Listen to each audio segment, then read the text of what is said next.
नमस्कार मित्रांनो, तू ही रे माझा मितवा या मालिकेच्या आजच्या भागामध्ये आता अर्णव हा पूर्णपणे विचारात पडतो। सारखा तो इशूबद्दल विचार करतो, कारण इशूला जे काही त्याने ते काम सुरू होण्या अगोदर सांगितलेलं असतं की हे बघ, हा ड्रेस घे आणि कोणतंही काम हे छोटं मोठं नसतं, या सर्वाची त्याला आठवण होते। आणि जेव्हा इशू आता त्या गोडाऊनला आग लागलेली असते आणि त्या आगीमध्ये अगदी तेथेच पडलेले असते, हे सर्व काही त्याला त्या क्षणाची आठवण होते। एकसारखा तोच तो त्याच विचारत असतो आणि तेथे अंजली येते। अंजली आता ह्या अर्णवकडे पाहते, तेव्हा अंजली अर्णव जवळ येते आणि अर्णवला म्हणते की अरे सकाळपर्यंत तिला बरं वाटेल, तू काळजी करू नको।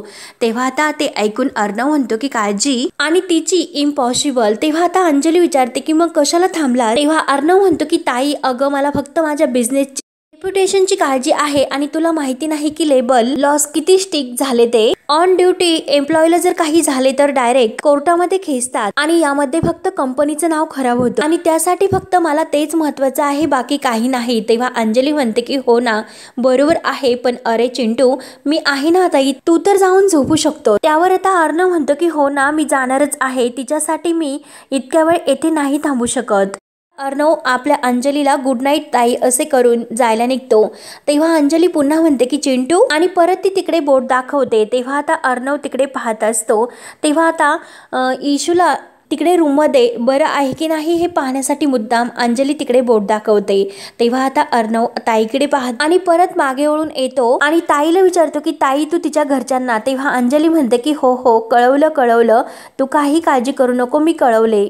अरे मगाशीच कळवलं, कारण आजीने मला आठवण करून दिली होती, तेव्हाच मी फोन करून त्यांना सांगितले। तेव्हा आता अंजलीला हसू येत असतं, तर अर्णव विचारतो की हसायला काय झालं, मी एवढ्यासाठी म्हणलो की तिच्या घरचे काळजी करीत असतील। तेव्हा आता अंजली म्हणते की हो ना, कळले मला। तेव्हा आता अर्णव विचारतो की काय कळले, तर आता ही अंजली म्हणते की हेच की लिव्हर लॉस रेप्युटेशन हे किती महत्वाचं आहे ते। तेव्हा अर्णव आता अंजलीला परफेक्ट असं म्हणून परत गुड नाईट करतो। तेव्हा मात्र आता अर्णव निघून गेल्यानंतर अंजलीला खूप असं हसायला येतं। ती मनाशी अगदी हसून म्हणते की खरंच किती गोड आहे माझा भाऊ आणि हे त्यालाच माहिती नाही। त्यानंतर आता इकडे एका टपरीजवळ राकेश उभा राहतो आणि ही इंदोरी जिलेबी पटकन माझी व्हावी म्हणून मी हिच्या घरात राहायला आलो, परंतु इतकं सोपं वाटणारं प्रकरण हे गुंतत चाललं। रोज नवीन गेम तर मला खेळावे लागतातच, परंतु इतकं करून सुद्धा मी तिला नाही आवडत। ईश्वरी माझी होत नाही आणि रिस्क तर रोज वाढत चालली। आज ईश्वरी मात्र अर्णवच्या घरी पोहोचली आणि उद्या मात्र अर्णवच्या घरचं येथे कोणी जर पोहोचले तर अवघड होईल, म्हणून आता राकेशला टेन्शन येते। म्हणून त्यासाठी आता तो एक प्लॅन करण्याचा ठरवतो। त्यामुळे नाही, रोज राकेश इतकी रिस्क नाही घेता येणार। ईश्वरी, अगं तू तर जगणं कठीण करून ठेवलंस माझं, याची शिक्षा आता तुला लवकरच द्यावी लागेल। त्यानंतर आता अर्णव आपल्या रूममध्ये येऊन झोपतो, परंतु त्याला कुठे झोप लागत असते। सारखं त्याच्या डोळ्यासमोर आता ते जे काही गोडाऊनमध्ये घडलेले ईश्वरीच्या बाबतीतचे क्षण आहे आणि तो घडलेला प्रसंग त्याच्या डोळ्यासमोर सारखा येत असतो। तेव्हा तो ह्या कुशीवरून त्या कुशीवर होतो आणि जेव्हा मात्र ईश्वरी पहिल्या भेटीतच जेव्हा त्याच्या त्या शोमध्ये आली होती आणि कोण आहेस असं विचारल्यानंतर सर्व शो त्याचा हा पूर्णपणे त्या ईश्वरीने खराब करून ठेवला होता आणि तेव्हा लगेच ईश्वरी अगदी तिचा पाय घसरून ती अर्णवच्या मिठीत आलेली असते। ते सुद्धा क्षण आता अर्णवला आठवतात आणि त्याच वेळेस ईश्वरी त्याला म्हणलेले असते की कितीही तुम्ही एज्युकेटेड आणि श्रीमंत जरी असलात तरी एक माणूस म्हणून तुम्ही गरीब आहात, गरीब। आणि ते सर्व आठवून त्याला इतका राग येतो आणि तो लगेच आता रागाने उठून बसतो। पहिल्यांदा हा अर्णव राजशिर्के इतका अस्वस्थ दिसतो। ईश्वरीचं आतापर्यंतचं सर्व काही बोलणं त्याला आठवतं आणि जेव्हा ईशूकडून त्याच्या गाडीची काच फुटलेली असते तेव्हा त्याने गाडीची नुकसान भरपाई म्हणून 50,000 रुपये मागितलेले असतात आणि तेव्हा इशू म्हणलेले असते की आता जरी मला तुमचे पैसे परत देता येत नसले तरी ते पैसे परत देण्याची आता तेवढी ताकद आणि तेवढी हिंमत माझ्यात आहे। खजराना गणेशाची कसम, मी तुमचे हे 50,000 रुपये परत दिल्याशिवाय ही मुंबई सोडून नाही जाणार। सर्व काही ईश्वरीच्या आत्ताच्या पर्यंतच्या बोलण्याने आणि जो काही सहवास त्याला मिळाला तो सर्व काही आता अर्णवला आठवतं आणि तो त्याला काही झोप येत नसते। तो परत आता सारखा तोच विचार करत असतो आणि जेव्हा त्या गोडाऊनमध्ये इशू ही बेशुद्ध पडते आणि तेव्हा तो उचलून तिला घेऊन येतो, तेव्हा आता इशूचा मोबाईल सुद्धा त्याच्याकडून अगदी फुटलेला असतो आणि ती स्क्रीन बदलण्यासाठी त्याने पैसे तिला दिलेले असतात। शिवने त्याचे ते पैसे न घेता हेच पैसे तुम्हाला एक दिवस बुडवतील असं सांगितलेलं असतं. आत्तापर्यंत जे काही झाले ते सर्व आता ह्या अर्णवला या आजच्या प्रसंगानंतर सर्व काही आठवते. तेव्हा तो विचार करतो की मी आज इतका डिस्टर्ब आहे तो पण या मुलीमुळे. म्हणून तो परत खाली येतो आणि त्या ज्या रूममध्ये आता ईश्वरी असते तर त्या रूमकडे पाहत असतो. आणि तेथे खाली आल्यानंतर सुद्धा सारखं त्याला तेच आठवतं की कोण गरीब आणि कोण श्रीमंत. खिशातील पैशावर नाही तर मनाच्या श्रीमंतीवर ठरवलं जातं. आणि जेव्हा त्याची जी पहिली प्रेयसी असते तर तिला सुद्धा तो हेच समजत असतो की कोण गरीब आणि कोण श्रीमंत हे खिशातील पैशावर नाही तर मनाच्या श्रीमंतीवर ठरवलं जातं रिचा. तेव्हा मात्र अर्णवकडे पैसे नसतात आणि त्याची ती रिचा आहे तर ती आता मात्र त्याला जे काही बोललेले असते ते सर्व त्याला बोललेले आठवतंय. मनी हीच आता खूप महत्वाची गोष्ट आहे आणि जर तुझ्याकडे ते पैसे नाही तर लोक तुला कसे ओळखतील. अरे मी तुला फ्रँकली सांगते की मला असं वाटलं होतं की तू खूप असा मोठा बिझनेसमन होणार आहे. अरे पण तुला तुझ्या बिझनेसमध्ये सारखे धक्के बसतात आणि त्या बिझनेसमध्ये तू बुडतो. त्यामुळे मी तुला खरंच या बिझनेस मध्ये तू बुडताना दिसतो हे क्लिअरली दिसते मला. तेव्हा आता अर्णव तिला इतके विनवण्या करत असतो की बरोबर मान्य आहे मला सर्व काही कळते पण अशा वेळेस मात्र तू मला सपोर्ट करायला हवा. तू एकदा मला सपोर्ट कर आणि प्लीज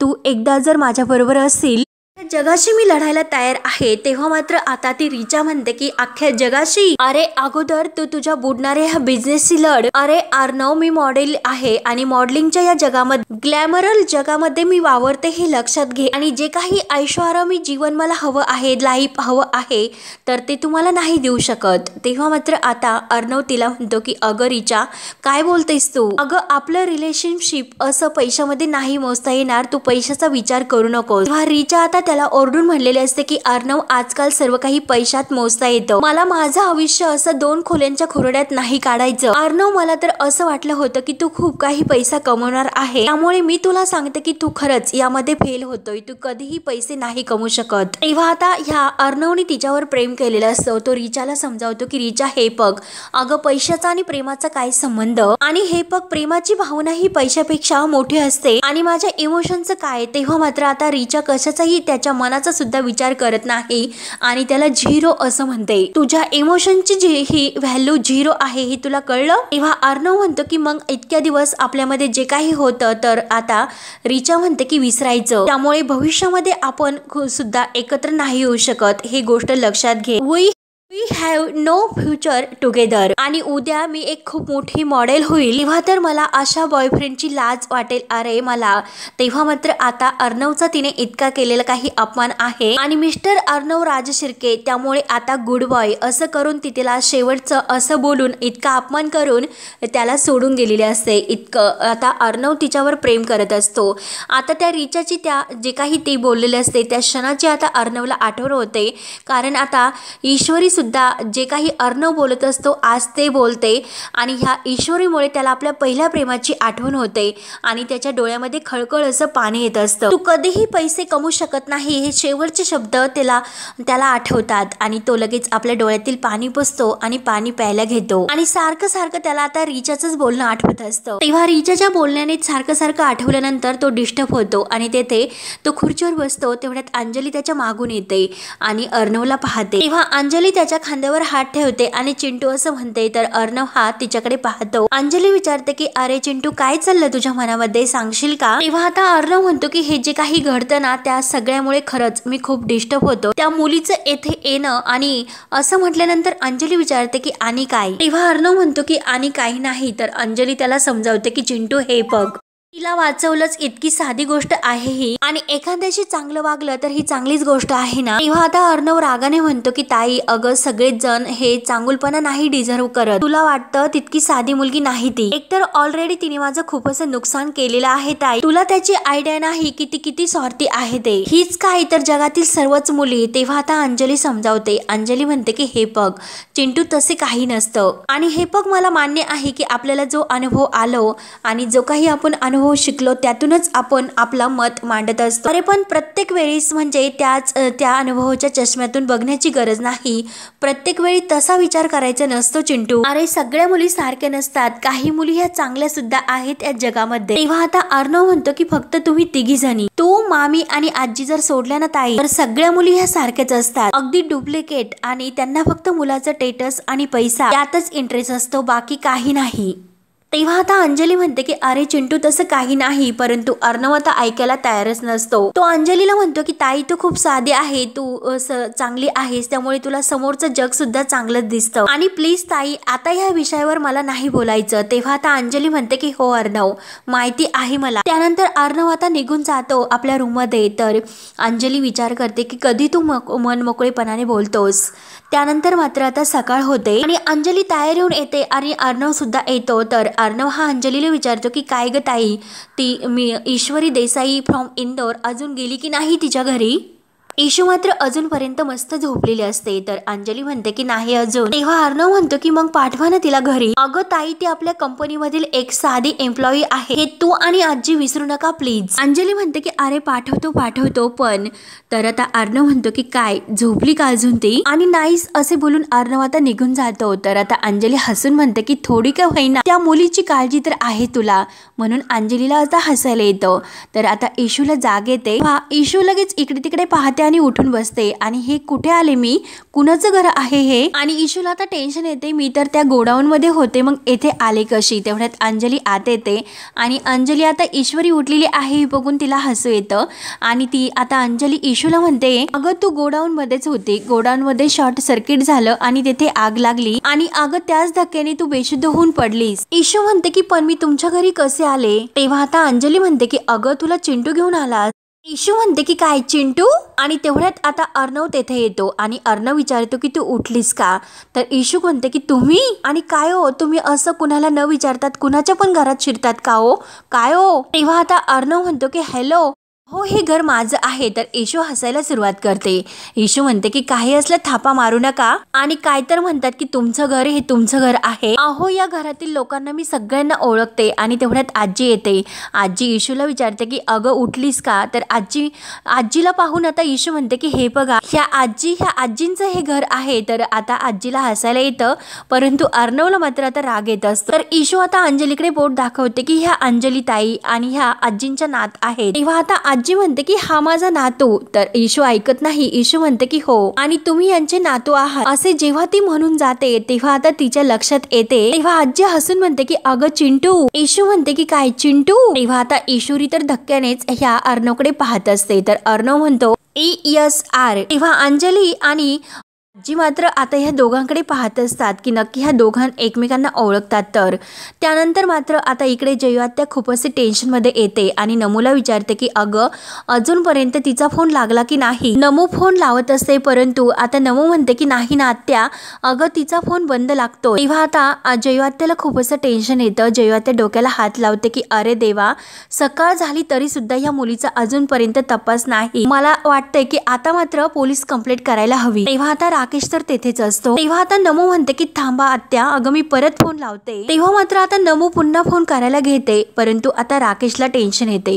राकेश विचार करतो की ही जर बाई पोलिसात गेली तर माझं भिंग फुटेल, त्यामुळे कसंही करून मात्र हिला आवरायला हवं. तर जयू आत्या पुन्हा नमूला विचारते की अगं फोन लागला का, कारण जयू आत्याला तर आता खूपच ऑलरेडी टेन्शन आलेलं असतं. तेव्हा नमू सुद्धा वैतागून म्हणते की अगं आत्या नाही, अगं आता तर मला सुद्धा काळजी वाटायला लागली आत्या, अजूनपर्यंत तिचा फोन सुद्धा लागत नाही आणि ती घरी सुद्धा आली नाही. काही बरं वाईट तर झालं नसेल ना. तर लगेच राकेश म्हणतो की अहो नम्रता ताई, काही बोलतास हो तुम्ही, ईश्वरीजींना काही झालेलं नसेल आणि पोलीस कंप्लेंट नाही करायची. तर जयू आत्या म्हणते की काय म्हणतास तुम्ही. तेव्हा आता राकेश म्हणतो की मी तसं नाही म्हणत, पण एखादी व्यक्ती 24 तास ही गायब असल्याशिवाय जी कंप्लेंट आहे तर ती फाईल नाही करू घेऊ शकत पोलीस लोक सुद्धा, आणि कायदा सुद्धा आहे तसा. तेव्हा आता जयू आत्या म्हणते की अहो मग 24 तास होण्याची आपण वाट बघत बसायचं का? त्यानंतर मात्र इकडे अर्णव हा येशूला म्हणतो की गडबड आणि बडबड करण्यापेक्षा अगोदर थोडासा विचार करत जा. तेव्हा मात्र आता अंजली आता अर्णवची ओळख करून देते की अगं येशू, हा माझा भाऊ आहे अर्णव राजशिर्के, तुझा बॉस. तेव्हा अर्णव म्हणतो की हिचं डोकं जर ठिकाणावर आलं असेल तर हिला घरी पाठवा. तेव्हा येशू तर अगदी आश्चर्यचकित होऊन पाहत असते, अगदी तोंडात बोट घालून, कारण आता अर्णव राजशिर्के आहे याची खरी ओळख तिला आता पडलेली असते. तेव्हा अर्णव बाहेर निघून जातो तर आजी म्हणते की अरे कसं आहेस रे तू, काय बोलतोस? तेव्हा येशू तरी सुद्धा म्हणते की हे कसे शक्य आहे? तेव्हा आजी म्हणते की काय? तर आता येशू म्हणून जाते की अहो आजी हा खडूस. तेव्हा आता आजी आणि अंजली या दोघींना तर खूप असं हसायला येतं. त्या दोघी एकमेकींकडे बघून हसतात. तर येशू आता कावरी वावरी होते आणि म्हणजे एवढा स्ट्रिक्ट माणूस तुमचा भाऊ आणि यांचा नातू कसा होऊ शकतो? तेव्हा अंजली हसत म्हणते की हो आहे, ते शक्य आहे. आणि ईश्वरी आता म्हणून जाते की एकाच घरामध्ये इतक्या वेगवेगळ्या स्वभावाची माणसं. आणि तेवढ्यात आता येशूच्या लक्षात येतं की मी येथे बोलत काय बसले, तिकडे तर आत्या नमो ताई सर्वजण माझी वाट बघत असतील, त्यामुळे आता मात्र मला निघायला हवं. आणि माझा फोन करत आता ती फोन करायला घेते. तेव्हा तिचा फोन सुद्धा स्विच ऑफ असतो. अंजली तिला समजावते की अगं. तेव्हा मात्र आता लगेच ईश्वरी म्हणते की अंजली ताई प्लीज मला तुमचा फोन देतात का? मला घरी फोन करायचा आहे, घरी सर्वजण वाट पाहत असतील. तेव्हा अंजली म्हणते की अगं मी काल रात्रीच तुझ्या घरी कळवलेला आहे, पण तरी सुद्धा तुला फोन करायचा असेल तर देते मी तुला फोन. येशू म्हणते की अहो तरी सुद्धा पण 2 शब्द मला त्यांच्याशी बोलायला हवं. तर अंजली तिच्या हातात फोन देते. तर येशू थँक्यू बोलते आणि घाईने फोन करते. तेवढ्यात जयू फोन आलेला पाहून फोन घेते आणि हा कुणाचा नंबर आहे असं म्हणून लगेच ती फोन घेते आणि हॅलो म्हणते. तेव्हा मात्र आता येशू हॅलो आत्या असं करते, परंतु आत्या इतकी भडकलेली असते आणि अगदी तापून म्हणते की येशू अगं कुठे आहे तू रात्रभर? अगं काळ वेळ काही भान आहे की नाही तुला, की माझा जीव घेऊन समाधान होणार आहे तुझं? अगं इथे रात्रभर डोळ्याला डोळा लागला नाही आमचा आणि तू मात्र कर जीवाची मुंबई. तेव्हा येशू म्हणते की आत्या एकदा मी काय म्हणते ते ऐकून तरी घे. तेव्हा आता आजी म्हणते दे इकडे मी बोलते त्यांच्याशी. तेव्हा मात्र आजी लगेच फोन घेते आणि नमस्कार असं आत्याला म्हणते, मी सुभद्रा पाटील बोलते. तर आत्या म्हणते की काय सुभद्रा पाटील? तर आता लगेच आजी म्हणते की हो ईश्वरीच्या बॉसची आजी, आणि तुम्ही काही काळजी करू नका, ईश्वरी आमच्याकडेच होती, ती सगळं काही येऊन तुम्हाला सांगेलच. तुमची चिडचिड होणं ही साहजिकच आहे, पण काळजी करू नका, थोड्या वेळाने मी पाठवते. तेव्हा ठीक आहे असे बोलून आता आत्या फोन ठेवते आणि आता राकेशला म्हणते की ही बॉसच्या घरी कशी काय पोहोचली? तर राकेश म्हणतो की बॉसच्या घरी. त्यानंतर आता इकडे ईशू आजीला म्हणते की थँक्यू आजी, खरंच आज तुम्ही मला वाचवलं, मी आता लगेच निघते. तर आजी म्हणते की अगं थांब, अगं इतकी काही करू नकोस, काल इतक्या मोठ्या आगीतून तू वाचली, मग थोडंसं फ्रेश हो, काहीतरी खाऊन घे आणि मग जा घरी. आणि बरं मला एक गोष्ट सांग, तू तर म्हणे मला नोकरी मिळाली, मग तुला ही सिक्युरिटी गार्डची नोकरी मिळाली का? म्हणजे आमच्या चिंटूने एवढासा असा सिक्युरिटी गार्ड नोकरीला ठेवला की काय? तेव्हा आता अंजली आणि आजी या दोघींना खूप असं हसायला येत असतं. तेव्हा मात्र आता ईश्वरी म्हणते की नाही आजी, अहो सिक्युरिटी गार्डची नोकरी नाही, अहो मी त्यांची पे म्हणून कामाला लागले आणि सिक्युरिटी गार्डची नोकरी मला शिक्षा म्हणून त्यांनी दिली. असं म्हणताच तेवढ्यात वल्लभरी अंजली म्हणून आते. अगं अंजली मी काय म्हणते? तर आजी लगेच वल्लभरीला म्हणते हिला ओळखतेस का? आणि ईशूला सुद्धा विचारते की तू हिला ओळखतेस का? तर ईशू म्हणते की हो ना, मी यांना ओळखते, ह्या तर तुमच्या. तर लगेच आजी म्हणतात की सुनबाई. तेव्हा आता ईश्वरी आता आश्चर्यानेच मामीकडे पाहत असते. तर आजी म्हणते की चिंटूच्या मामी. तेव्हा आता वल्लभरी मामी म्हणते की दॅट्स इट्स दॅट. कारण पहिल्यांदा जेव्हा ईश्वरी घरी आलेली असते तर आता वल्लभरी मामीला तिने नोकर करून टाकलेलं असतं. तेव्हा ईशू तोंडात बोट घालते आणि मामीकडे पाहत असते. तेव्हा ईशूला समजतं की आता ही तर घरची मालकीन आहे आणि ईशू तिच्याकडे पाहत असते. तर मामी तिला खुणावते की काय? तेव्हा मित्रांनो हा भाग येथे संपतो. पुढील भागामध्ये आता ईशूने छान असे इंदोरी पोहे बनवलेले असतात. अविनाश मामा खातात आणि म्हणतात की वाव खरंच काय पोहे झाले. तेव्हा अर्णव सुद्धा त्या पोहेंच्या वासाने पोहे खायला बसतो आणि आज मी सुद्धा पोहे खाणार असं म्हटल्यानंतर सर्वजण अगदी आश्चर्याने अर्णवकडे पाहतात. अर्णव पोहेंचा एक घास घेतो आणि ईशू विचारते की आवडले ना? तेव्हा अर्णव तिच्याकडे पाहत असतो. तर ईशू म्हणते की मग ज्याने हे पोहे बनवलेत निदान त्याला थँक्स तरी म्हणावं. तेव्हा आता अर्णवला ठसका लागतो. ईशू लगेच ग्लास उचलते आणि घाई नाही, अगोदर पाणी प्या आणि मग शुक्रिया म्हणा. तेव्हा अर्णव तिच्याकडे एकटक पाहत असतो आणि आजी मात्र या दोघांकडे अगदी खुश होऊन पाहत असते. तेव्हा आता मित्रांनो पुढे काय काय होतं हे पाहण्यासाठी आपल्या चॅनलला नक्की सबस्क्राईब करत राहा.